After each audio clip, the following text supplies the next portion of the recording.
a Better You podcast. I am your host and subconscious reprogramming coach, Allison K. Dagney.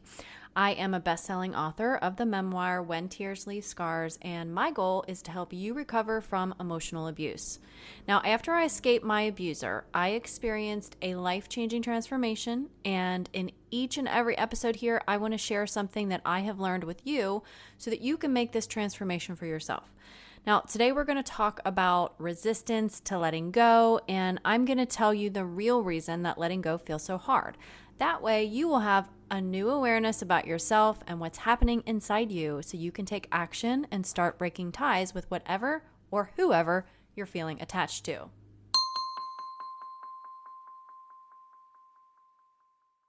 If you are someone who feels stuck in the past, who feels like if you just had closure, you could heal, or maybe you just feel like you wish you could get your ex out of your brain, well, this episode is for you. But before we begin, I want to remind you that the online support community that I created for survivors of abuse is open for new members.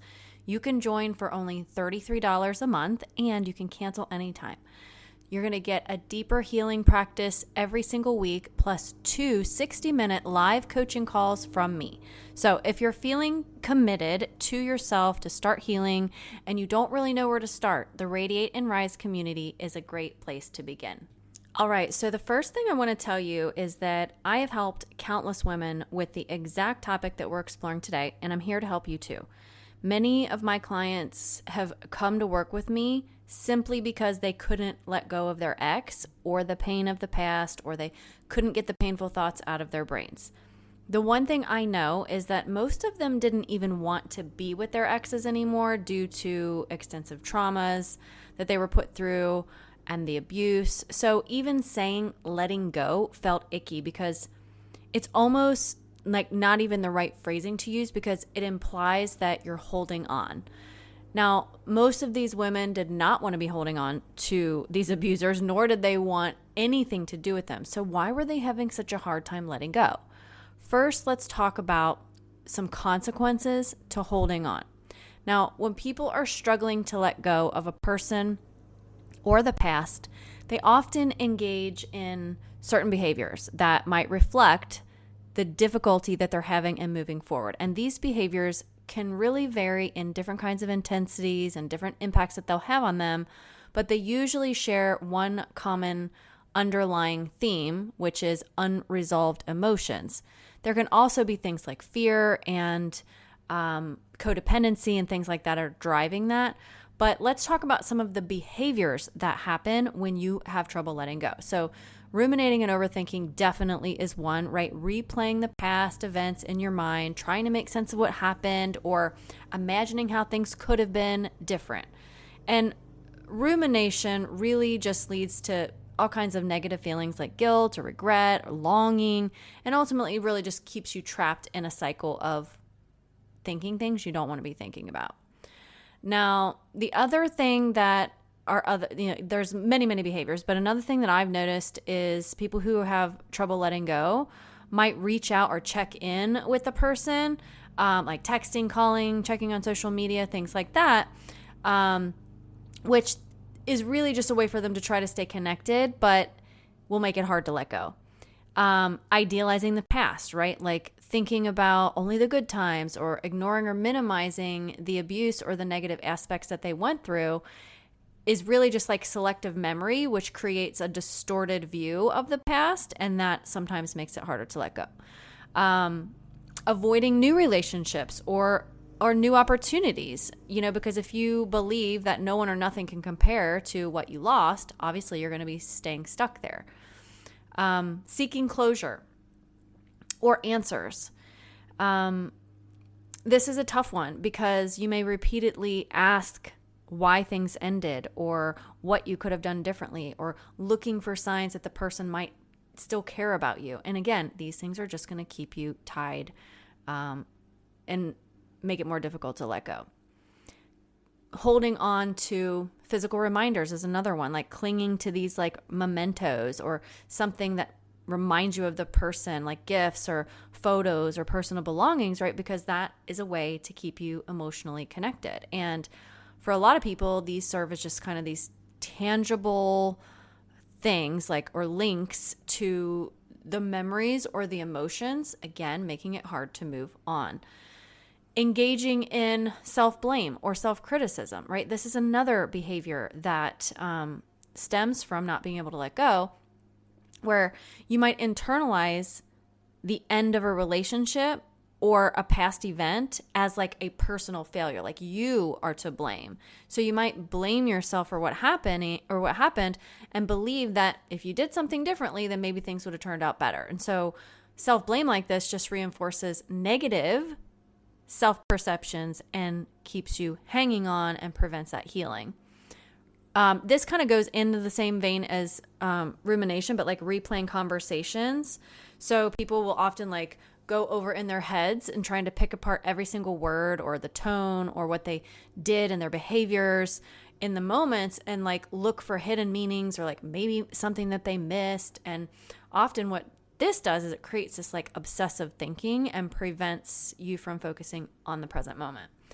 And then a couple other ones, withdrawing, like if you withdraw from friends or family or even maybe potential new partners and you isolate yourself, and I have another episode on that, if you feel like nobody understands your pain or because you're too consumed by your thoughts to engage with others, you may exhibit this kind of behavior if you can't let go.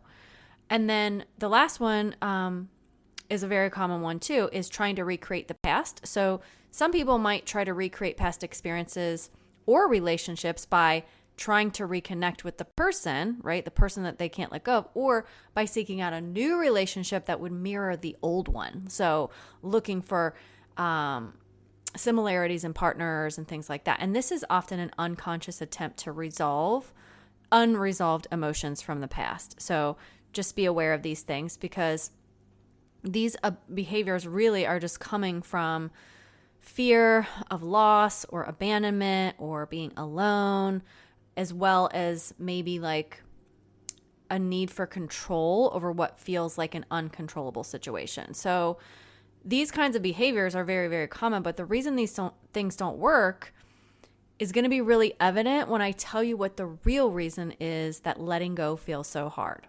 Now, the real reasons that letting go feels so hard, I've got two for you. Number one, there's too much noise in your head. And number two, you're trying to create happiness from the outside in instead of the inside out. So let's talk about each of these in detail. And if you want to take notes, feel free to grab a pen and paper right now, and then you can jot down anything. You can make questions for me and ask me them later. But after I explain these two, I'm going to give you the answer to how you can begin to heal from this so that you can shift out of these behaviors and help yourself truly let go. So stay with me. Now, what I mean by too much noise in your head is this constant thinking, rethinking, analyzing, wishing, hoping, believing, and questioning. And if you're nodding your head right now, realizing this is you, you're probably saying to yourself, yeah, but I can't stop it. I've tried and I can't turn off my brain. And sometimes it even happens when I'm sleeping inside my dreams. And I understand, right? This is the noise I'm talking about. You have to remember that your brain's job is to keep you feeling safe at all costs. It's not doing this to hurt you or cause you to be distracted or to keep you from getting a good night's rest. It's simply repeating these thoughts, these questions, to help you find answers so you can feel secure and safe. So there's nothing wrong with you if you're doing this because this is just how your brain is wired. So if you had the answers, if you knew what would happen, if you could think of all the answers as to why, you would likely start feeling better, right? That's what goes on inside your mind. If I only knew, if I had the answers, blah, blah, blah, I'm going to feel better, right? That constant nagging of like the unknown can drive people crazy. So think of it like this. Imagine that your mind is like a computer with too many open tabs, right? I'm so guilty of this. I have so many like internet tabs open all the time because I just hate to shut them down and then have to re-log in and all that stuff, right? So, but imagine your mind is just like that, right? Each tab represents a different thought, a different worry, a different question that your brain is trying to solve. And the more tabs that you have open, the slower your computer is going to run and the more overwhelmed you're going to feel. So your brain's doing its job, right? Just trying to process each tab. But with so many open at one time, it gets bogged down. Just like you would with your computer, you need to close some tabs and free up some mental space. You need to allow your mind to function more smoothly and efficiently. So by learning to close these mental tabs out, you can reduce the noise and find more clarity, the clarity that you need to actually let go of whatever it is that you're subconsciously holding on to. Now, I talk about this all the time, but I can't emphasize it enough. If you think about something enough times, your brain will put that on autopilot for you. So what if you started focusing on and creating intentions to see other things instead? What do you think is going to happen? Your brain is going to turn those things on autopilot for you instead. So you should choose the things that are going to bring you peace and happiness and joy and satisfaction. Now, the second reason is that you're trying to create happiness from the outside in instead of the inside out. When someone has trouble letting go, often they think they're doing the right things because they're in their heads, right? They're inside, internalizing, trying to make sense of the nonsense, or because they're wrestling with their emotions and thoughts that are kind of fighting back and forth. But what's actually happening is, even though these are inner workings of your mind, yes, it's also a lot of times focused on something external. So here's what I mean. Dreaming of having that relationship back, wishing and hoping for your family to be together again or to be intact, dwelling on financial factors, right? These kinds of things. I need to be very clear, right? So you might want to write this down. It's okay to dream, to wish, and to hope. I do it too all the time. It's okay to want things in your life. The problem with this is that when you believe that you need these external things to create internal happiness, you will fall short every time. Does money make life easier? For some people, yeah, absolutely. But it's just as possible that money can make your life harder. Think about some people who win the lottery. Many lottery winners think that their newfound winnings are surely going to bring them all the happiness and solve all their problems, right? But studies have shown that a significant number of those people end up feeling more isolated, more overwhelmed, and more stressed out than ever before. They could be facing new challenges such as having all this money to deal with and not knowing how to invest it or where to put it or how to spend it. You may be dealing with people who want a share of the wealth and just kind of come out of the woodwork and struggling with the pressure to maintain their lifestyle the way it used to be, right? So in the end, the money doesn't bring the happiness they expected because their internal state has not changed. This is why it's critical to focus on creating happiness from the inside out rather than relying on external circumstances to shape your internal peace. And the same goes for wishing and hoping for that perfect relationship or to have your family back together. There's nothing wrong with wanting these things for yourself. Do you ever find yourself wishing and hoping for things like this? Well, please don't misunderstand me. The issue here is that if you're doing it from an energy of fear or an energy of lack or a requirement to be happy, if you're wishing and hoping for it because you believe it's going to lead to your own inner peace or joy, if you do receive it, chances are the energy won't match the frequency of the peace and joy you truly want because it came from a place of fear that if you don't have it, you'll never be happy.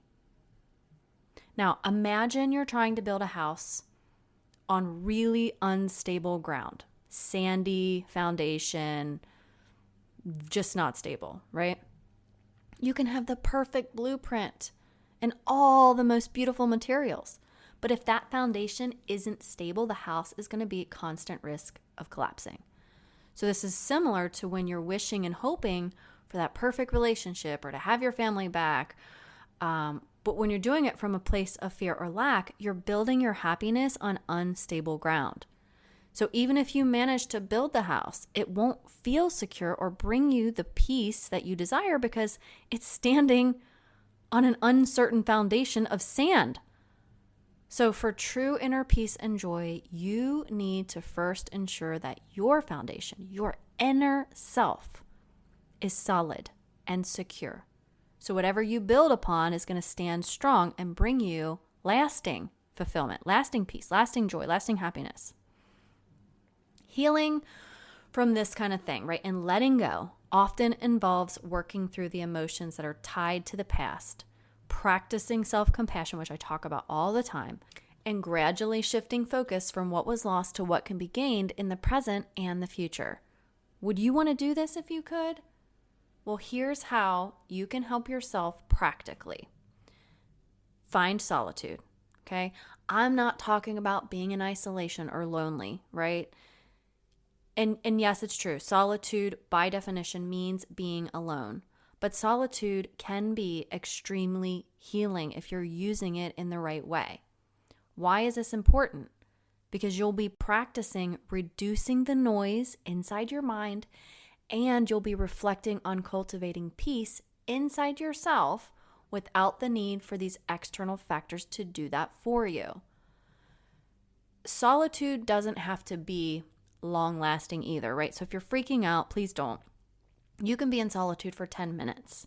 I get it if you feel afraid to be alone or if it's scary to think about being by yourself and going within, but if you truly want to let go, if you're committed to healing these wounds, solitude really can help you do that. You will, by default, begin to clear the noise and gain more clarity if you start to practice this. You will also start to develop a closeness with yourself, learning who you are and getting comfortable in your own skin. Now, this is where you cultivate inner peace, not in trying to fulfill your inner void with external stuff. If all that stuff goes away, what would you be left with? You'd be left with you. That's it, right? So here are some quick steps that you can take to start this process. Number 1, go into a quiet room, an office, a library, by a lake, sitting in your car, wherever you can get some alone time for at least 10 minutes without distraction. I want you to go to YouTube on your phone, get the Schumann Resonance 7.83 hertz frequency sound. There are lots and lots of them out there on YouTube. Just grab any of them. The Schumann resonance refers to the natural frequency of the Earth's electromagnetic field. So in simple terms, think of the Earth as having its own heartbeat or rhythm, okay? So this rhythm is created by lightning strikes around the world, which cause electromagnetic waves to bounce between the Earth's surface and the ionosphere, which is a layer of the atmosphere. So these waves create this consistent frequency, which is around 7.83 hertz, which is called the Schumann resonance. And this frequency is sometimes thought to be in sync with the brain's alpha waves, which are associated with a relaxed but alert state of mind. And some people believe that being in tune with the Schumann resonance can help promote calm, balance, and well-being. I'm one of those people because I use it and it's fantastic. It's like tuning into this natural rhythm that our bodies resonate with on a deep subconscious level. Number 3, listen to the Schumann resonance for at least 10 minutes. But I'm betting that if you do it that long, you won't want to stop because it's so relaxing. Now, when you're finished, remind yourself, when you get finished, just remind yourself how you just created inner peace without the need for anything outside of you. And then try to do this a couple times a week or maybe every single day. It's 10 minutes. You can practice this. It's going to help you clear out that stuff that's in the way and prove to your mind that you can create peace inside yourself. Do you think you can give it a try? I hope so. I think you're going to love it. All right, now let's take a minute to recap what we covered. So we started by exploring why letting go feels so difficult, right? And we recognize that it often comes from 2 main issues: too much noise in your head and the tendency to seek happiness from external sources rather from within. And what you learned today is about common behaviors that reflect this struggle to let go. These ruminating, idealizing the past, seeking closure, all these things, right? And these behaviors, right, while they're totally valid and totally understandable, often keep you stuck in a cycle of attachment and prevent true healing and letting go. So when we're talking about these things, right, and the real reasons behind this difficulty, it's understanding that your brain is working overtime to keep you safe. But this can sometimes create this overwhelming noise that hinders your peace. So we compared your mind to a computer with too many open tabs. We highlighted the importance of closing those mental tabs down to free up some space and allow for that clarity. We talked about the critical concept of building your happiness from the inside out instead of the outside in. And you now know that relying on external circumstances to create inner peace is like building a house on shaky ground. And it's very unstable and unlikely to bring lasting fulfillment. Instead, focusing on strengthening your inner self provides the solid foundation that you need for genuine and real and long-lasting joy. We talked a little bit about this idea of solitude as a powerful tool, right? And I always want to give you tools that I use with my clients to help you reduce mental noise and bring about that inner peace. So by spending just 10 minutes in a quiet space, listening to the Schumann Resonance frequency, you can start to create a sense of calm and balance within yourself without needing it to come from the outside, which is amazing. So you're building a habit for yourself too. Now, by understanding and addressing these underlying issues, you are going to be better equipped to break free from the patterns that keep you attached to the past. You're going to start to find peace, not in these external things that you think you need, but inside yourself. So this shift in focus is really going to help you let go more easily, right? There's lots and lots of ways we can do this, but I just wanted to give you something that I think would really, really help. It can help you reduce your anxiety. It can help you stop that overthinking and rumination and allow you to move forward with more clarity and more confidence. And the practice of finding solitude and tuning into these natural rhythms like the Schumann Resonance that I shared will help you develop a deeper connection with yourself, fostering that inner peace and joy that you really, really desire and deserve. Now, please don't forget you can join our Radiate and Rise community at just $33 a month, and you can cancel at any time. So we are a supportive network of women who are healing together. We're validating each other's experiences. We're sharing our stories and helping each other be accountable to being the best versions of ourselves and recover from emotional abuse. So I'd love for you to join us. Just check the link in the show notes for more information and how to join. Thank you so much for being here. I hope this episode has helped you, and I will talk to you next week.